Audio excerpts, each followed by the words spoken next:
Oi, gente, espero que vocês estejam bem. No vídeo de hoje nós vamos conversar sobre sustentabilidade. Será isso apenas uma balela que nos contam todos os dias? Eu acessei o guia de tendências do Sebrae, que traz um conteúdo super relevante sobre esses aspectos, e eu vou conversar com vocês sobre isso no vídeo. É balela, não é balela? Além das informações do guia, eu também vou trazer aqui algumas evidências de artigos científicos que eu acessei e, apesar de não termos respostas óbvias, o conteúdo é super relevante e interessante para entender essa lacuna que há entre a sustentabilidade que tanto se fala e o que a gente consegue realmente levar para a prática no dia a dia, dos negócios, das marcas e etc. E se você não me conhece, eu sou Darlene Medeiros, eu trabalho com marcas, com negócios, com eventos que querem ter mais propósito, sustentabilidade na sua proposta de valor e lucro. Se esse conteúdo faz sentido para você, eu já vou pedir para você deixar o seu like, se inscrever aqui no canal, porque isso vai me ajudar com que esse conteúdo chegue mais longe. Todo começo de ano a gente é impactado com conteúdos sobre tendências, não é? E nos negócios não é diferente.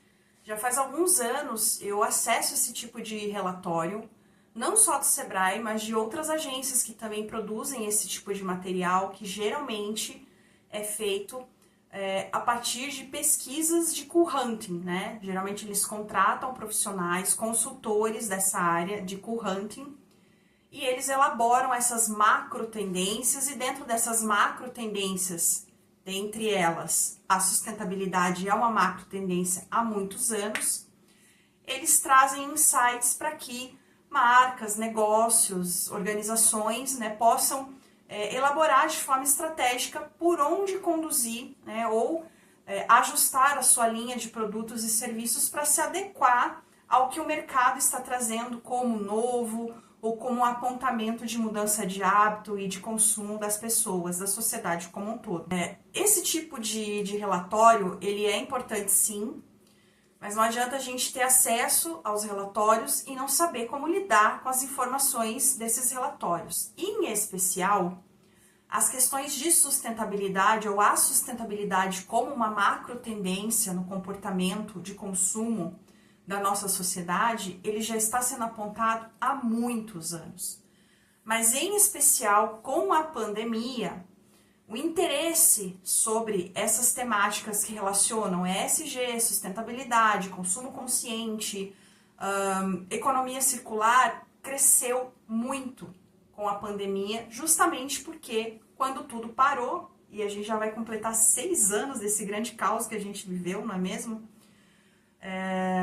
As pessoas, né, os indivíduos como um todo, nós como indivíduos, conseguimos perceber, né, o impacto do nosso consumo ou o volume do nosso consumo. Então, de lá para cá, de 2020 para cá, essas questões relacionadas à sustentabilidade, elas estão crescendo sim.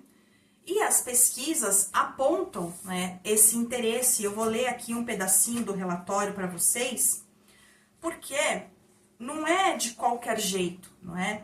Mas identificou-se já que existe uma tendência para um subconsumo. E o que o relatório fala aqui em especial? Eu vou deixar aqui para vocês na tela o print da página, né, para quem quiser acessar o guia do Sebrae, né, de tendências. Ele é disponibilizado de forma gratuita nas unidades do Sebrae, mas você também consegue acessar pela internet, né, pelo site do Sebrae.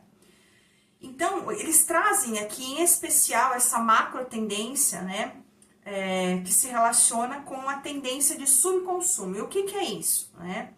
É expressa como uma resposta dos consumidores que nos últimos anos vêm se sentindo emocional e financeiramente sobrecarregados pelo excesso. A velocidade com que surgem novas modas, produtos, necessidades gera uma sensação de cansaço, frustração e até ansiedade, tornando impossível acompanhar as demandas de um consumo sempre renovado.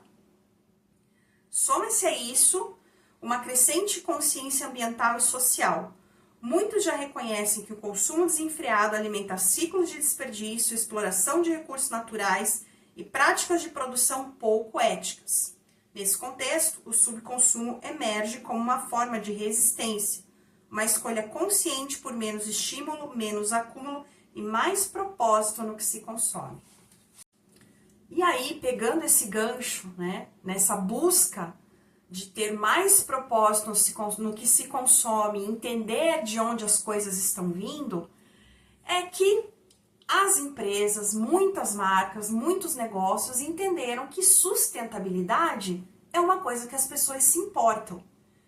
Porém, muitas empresas, marcas, negócios se apropriaram disso não de uma forma ética, não da forma como deveria ser, transparente, né, avaliando e entendendo toda a cadeia de produção, a cadeia de valor, a cadeia de fornecedores.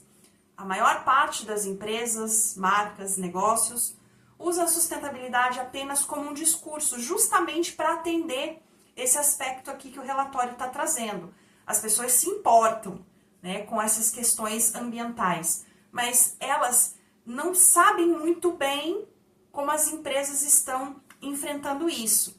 E as empresas, por outro lado, sabendo que o consumidor está mais preocupado, né, com o impacto ambiental das suas escolhas, se apropriam dessas questões, né, e das nomenclaturas, né, dos sinônimos que estão junto da sustentabilidade, para poder ter aí uma vantagem, né, aumentar as suas vendas. Eu também acessei alguns artigos científicos que eu vou deixar aqui para vocês, aqui rolando no vídeo, o print.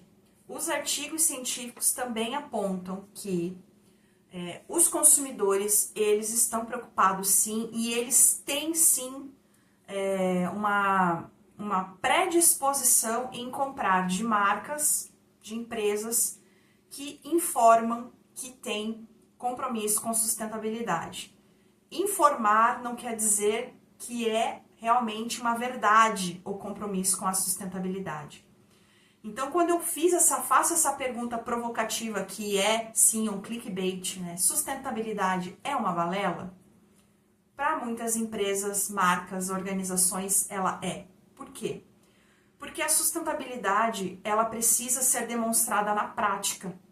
Ela precisa ser materializada. E via de regra, espera-se que uma empresa, que uma marca, que uma organização informe como é que ela está traduzindo a sustentabilidade para minimizar impacto ambiental, social da sua produção ou dos meios de produção que possui. O desafio é esse, né? O relatório fala aqui como é que a gente oferece produtos e serviços mais sustentáveis, mais ecológicos, eliminando o atrito que há entre um consumidor que quer ser mais consciente e facilidade para ele implementar isso no dia a dia dele e que também não gere um custo adicional relevante para que ele possa de fato fazer isso. Então, esse é o desafio, não é? A gente tem que fazer isso de forma integrada, o relatório fala aqui, né? Fazer isso de forma integrada ao cotidiano, sem a pessoa ter que fazer um esforço realmente para ser mais sustentável ou gastar muito mais por causa disso, né? E aqui o relatório fala muito sobre essa questão, né, de facilitar a coleta de embalagens, logística reversa, como é que a gente faz realmente para poder facilitar o dia a dia do consumidor que quer ser mais sustentável, mas encontra barreiras no meio do caminho para que isso aconteça. O relatório fala aqui, por exemplo, dos cases de sucesso, né? Empresas que já entenderam essa tendência estão se destacando no mercado. Unilever, por exemplo, reformulou as embalagens para serem totalmente recicláveis sem alterar o preço final dos produtos. Natura oferece refis práticos para reduzir o uso de plástico, tornando o consumo consciente mais fácil. Eu amo Natura, consumo Natura também por causa disso.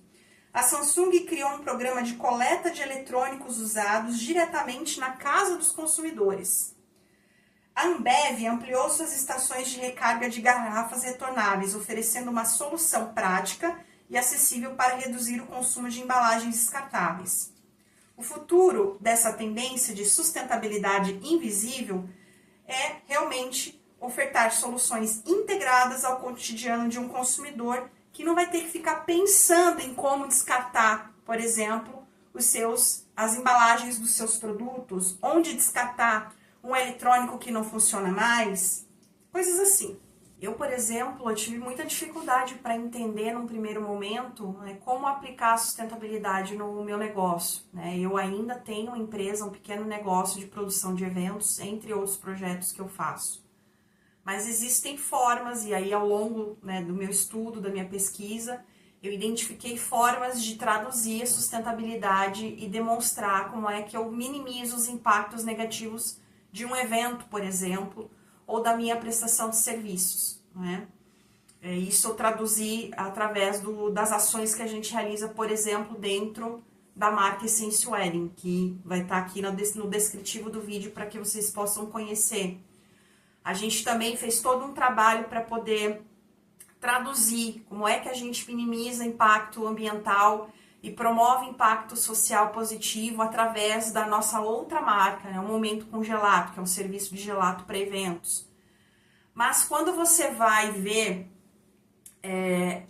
como as empresas estão fazendo isso na prática, algumas empresas só realmente usam os termos eco, consciente, verde, green, sustentável, e na maior parte das vezes, vou dizer na maior parte das vezes porque é a minha pesquisa e é a minha experiência.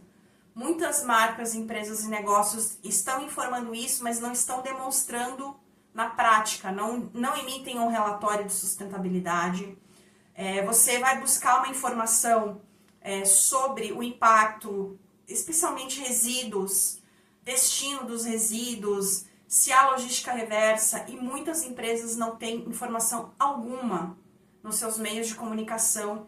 Quando você entra em contato pedindo informações, geralmente você é deixado no vácuo, e eu já passei por isso N vezes, ao tentar a conexão com empresas do ramo de eventos que dizem, informam que são mais sustentáveis, e quando eu peço relatórios, quando eu peço informação, quero visitar a operação em loco, eles fecham a porta, não têm interesse em demonstrar. Então esse é um dos aspectos que para muita gente faz com que a resposta à pergunta inicial do vídeo, a sustentabilidade seja apenas uma balela, né, dita para poder vender mais num primeiro momento. Porém, os consumidores, as pessoas estão cada vez mais conscientes, e um dos meus objetivos realmente é produzir conteúdo para que as pessoas entendam cada vez mais esses aspectos, e elas mesmas, né?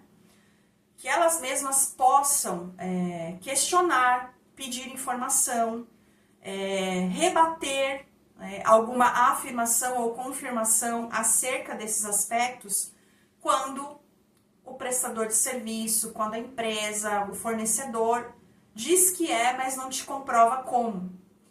E por muitos anos, até frequentando eventos, palestras que falam sobre ESG e sustentabilidade, as pessoas realmente só traziam, né? A sustentabilidade é uma tendência, o ESG é uma tendência, mas não diziam como isso é feito, né? Então, isso deu uma certa liberdade para as pessoas, para o mercado, fazer decisões e criar nomenclaturas e usar narrativas que não foram contestadas até aqui.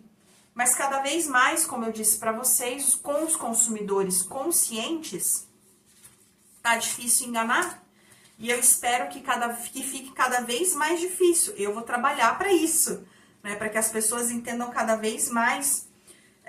Tem um outro aspecto importante aqui que eu vou trazer para vocês, que também está no guia, falando sobre como é que as pessoas querem se envolver com a sustentabilidade, né? E aí o relatório traz aqui, de novo, afirmando numa outra página aqui do relatório, na página 72, né, que o desejo de consumir de forma sustentável é uma realidade cada vez mais presente na mente dos consumidores brasileiros.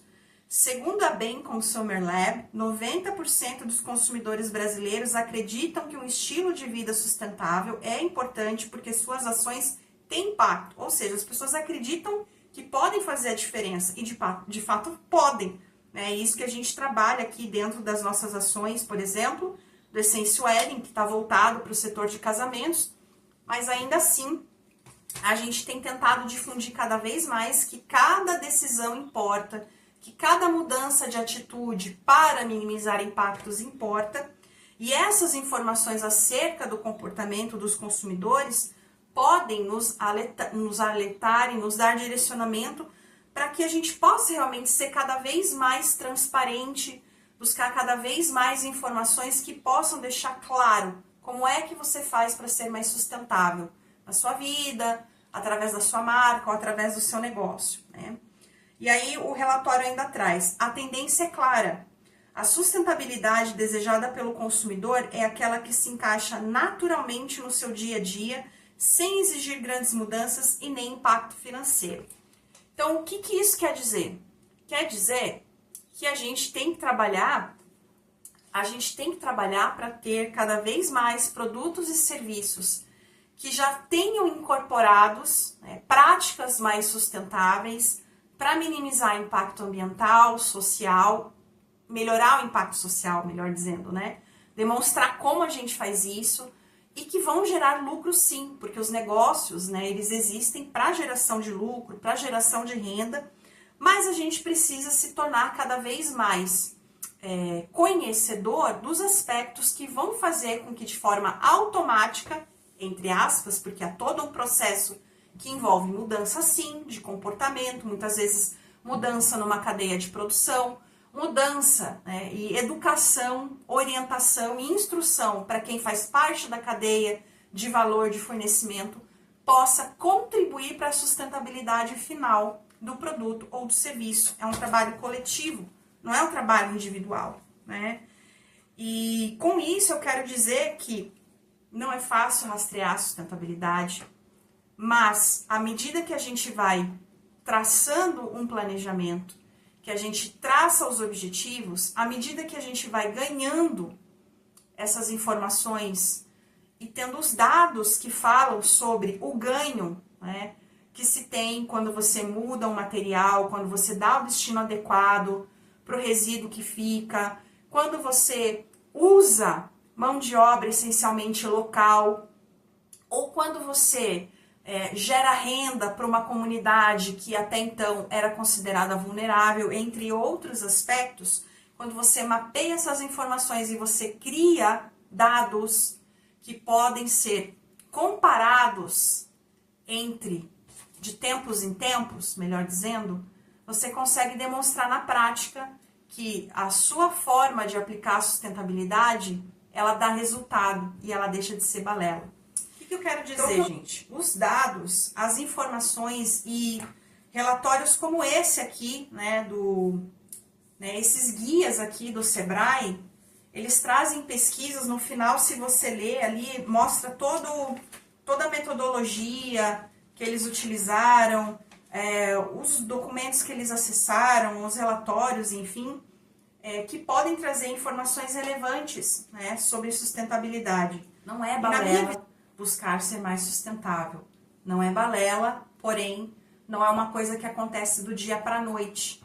E eu tenho trabalhado para demonstrar isso, para gerar essa consciência, para gerar essas informações, esses conteúdos que possam despertar as pessoas para que elas sejam mais críticas quando elas estão sendo informadas que uma coisa é sustentável, uma coisa é ecológica, porque a pesquisa aponta, né, que sustentabilidade não é uma balela, né? Eu vou deixar um outro artigo aqui para vocês, que eu li recentemente, falando sobre isso. Não é balela. Porém, a forma como é utilizada a narrativa no entorno da busca por sustentabilidade tem sido usada como uma balela para poder conseguir financiamento, conseguir a simpatia do consumidor, conseguir engajamento na rede social, fazer comunicação falsa, usar realmente, né, os aspectos de sustentabilidade para gerar greenwashing puro, que é a falsa comunicação do compromisso com sustentabilidade. Então, na minha perspectiva, não é balela, porém, a gente precisa melhorar a forma como a gente faz a sustentabilidade acontecer, a gente precisa melhorar como comunicar a sustentabilidade e, acima de tudo, a gente precisa ser mais transparente e ser mais ético quando a gente avalia todo mundo que participa desse processo para que se alcance mais sustentabilidade, seja numa empresa, seja num projeto, numa marca, num evento, enfim. Eu sempre falo mais sobre esses aspectos de sustentabilidade nos projetos, nas marcas, com mais frequência no meu Instagram. Porém, eu coloquei realmente como um propósito aqui, para além do meu trabalho, trazer mais conteúdos que possam ser robustos, né, mais robustos, e com evidências, né? Apesar do vídeo não ser tão longo assim e eu não poder ficar aqui, porque senão vai ficar chato, ficar lendo artigos para vocês, eu estou tentando trazer cada vez mais evidências de que sustentabilidade não é uma balela, mas ela precisa parar de ser tratada como balela, porque tem muito profissional, tem muita empresa, tem muita rede, tem muita marca, muita organização, muitos projetos que realmente só se apropriam dos termos e só querem o resultado da sustentabilidade. O resultado da sustentabilidade é, sim, empresas mais competitivas, que conseguem reduzir custos operacionais, que ganham mercado, que conseguem ganhar, valorizar a sua marca entre as suas comunidades, os seus clientes, consumidores, mas para chegar no resultado final existe todo um processo, e esse processo ele não é simples, muitas vezes não é rápido e requer sim algum esforço, né, de capacitação, de treinamento, de investimento financeiro. Então você me dizer que gosta de sustentabilidade, tem uma empresa e que amanhã você acordou hoje querendo implementar sustentabilidade, né, de forma estratégica, e amanhã você já colhe resultados, aí eu não posso concordar com isso. E eu vejo muita gente, muita empresa, muita marca, muito evento fazendo isso, né? Você não é sustentável do dia para a noite. E se você for minimamente, você tem que aprender a ser mais compromissado com a forma como você vai comprovar isso. E eu sei que 98% das marcas, das organizações, das empresas que se dizem sustentável, não conseguem comprovar na prática que estão fazendo isso, tá bem? Como eu falei, curte esse vídeo, deixa um comentário, assina aqui o canal para me ajudar a chegar mais longe com esse tipo de conteúdo. E eu vejo vocês no próximo vídeo. Tchau, tchau!